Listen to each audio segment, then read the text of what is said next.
Disney has put out a lot of bad content and made some pretty terrible decisions over the past few years, and when Chapek was pushed out as CEO, we all figured behind the scenes they were doing pretty bad since they were bringing back Iger to clean up his mess, and now major news has been released and they're laying off over 7,000 employees. They've lost 2.4 million Disney Plus subscribers, and they're doing a major company restructure.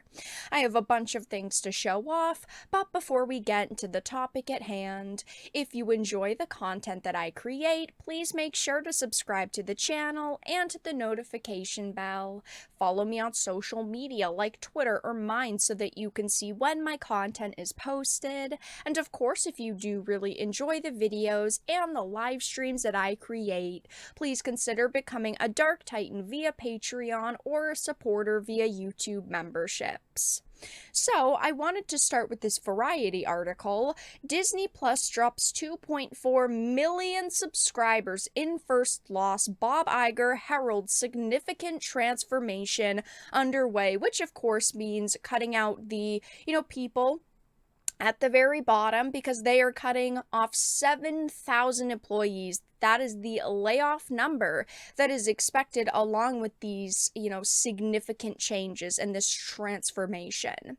It says Disney Plus lost a net 2.4 million subscribers in the last 3 months of 2022, marking the streaming service's first decline since launching in late 2019, while the Mouse House's quarterly earnings topped Wall Street estimates thanks to a surge in revenue at Disney's theme parks. Now, there is some other information to this. It's not like they just lost 2.4 million for absolutely no reason. As it's going to say, the drop was, much larger than analysts expected, was entirely driven by a 3.8 million sequential decline Disney Plus Hotstar, the version of the service offered in India and parts of Southeast Asia, to stand at 161.8 million at the end of 2022. So yes, they did lose major streaming rights like to the Indian Premier League, the cricket matches, which promoted it to lower growth targets for Disney Plus in India.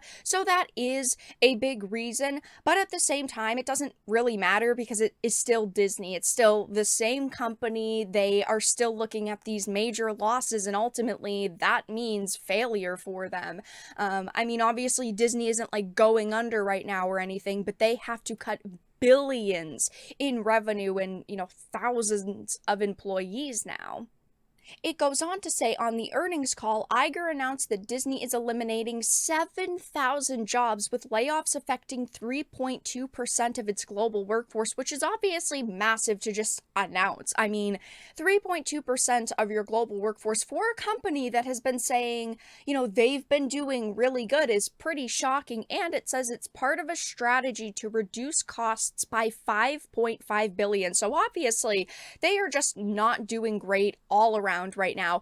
But funny enough, after this was announced, we can clearly see how desperate they are for money because they announced that they are making, sequels and continuations of some of their largest franchises. Disney announces new Toy Story, so Toy Story 5, a Frozen movie, so Frozen 3, and a new Avatar experience coming to Disneyland. So they are clearly trying to find any way to make a boatload of money because these are their largest properties. Frozen, Toy Story, Avatar.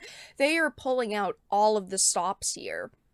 And I've talked about it a lot on the channel, but Galactic Star Cruiser also ended up being a giant failure for them, and they actually expected that to do pretty good. They were really hopeful for it at first. I remember Chapek announcing it, and in that first earnings call after the launch of the theme park, or I should say the experience because it's not a theme park, he had said that, dates were selling out, going very far into the future, and they had really high hopes for it. And now That just has also been quite a mess for them. They've ended up having to give away free experiences to the press so that they can get articles written about the experience. They actually canceled a lot of dates because there just weren't enough people to basically run the experience on those dates, and they have harshly discounted them because people just haven't showed up. I mean, that is what happens when you have a $6,000 experience for a couple of days in a room that has been described by many people as a windowless bunker. Star Wars is cool, Star Wars is exciting, but there's no way that you're going to get even the most dedicated Star Wars fans into there at that price at this point in time. And now they are trying to find any way to drum up revenue. They're cutting costs, 5.5 billion in costs. They're laying off over 7,000 people. And he also announced a reorganization of the company into 3 core business segments: Disney Entertainment, ESPN, and then Disney Parks, Experiences, and Products.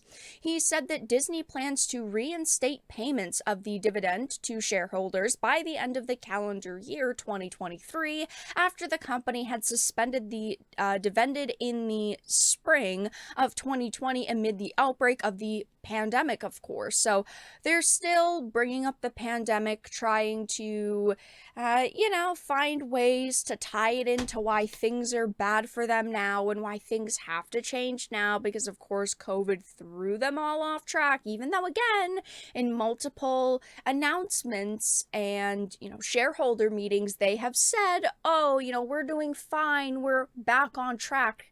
They're still going to keep bringing it up as an excuse. Now, this article doesn't specifically mention content and people potentially unsubscribing because of content, but yeah, that is a major reason why maybe people have also left. Disney Plus does not really have a lot of content on it. For me, the only content I really care about is, Marvel and Disney, and unfortunately, they have not been putting out the highest quality, shows and also movies over the past couple of years. I personally dislike Disney Plus. I do not really support it. They just don't put out enough for me personally to want to pay for it. And I do think that that also has turned people off, and they really, I think, have to go back to the drawing board with their plans for the future for the MCU, for Star Wars. A lot of things are kind of up in the air right now because, of course, we're moving into another phase. A lot of movies are being made currently and they're thinking about the future. But yeah, it just kind of seems like everything is currently quite a bit of a mess for Disney. And this was posted on Twitter. A lot of people were talking about this, and Breaking 911 posted a thread about it, and people were just absolutely roasting people at this company. As you can see, Kevin Feige with the green skin and She-Hulk hair slapped on him, which honestly is pretty funny. And people are saying things like, how does that saying go again? Go woke, go broke. So even though this massive company is going through this restructure, people don't really care and people find it hilarious. And of course, I do too. I don't really like Disney. I've been pretty disappointed again in a lot of the content that they've created over the past few years, and I don't really feel bad for them at all. But that's all that I really had to discuss in this video. Let everyone know your thoughts in the comment section down below. If you enjoyed it and found it important and informative, please make sure to give it a like, share it, and subscribe to the channel. And of course, if you didn't, make sure to give it a dislike. I appreciate your support either way, but I will talk to you all again in the next video really soon.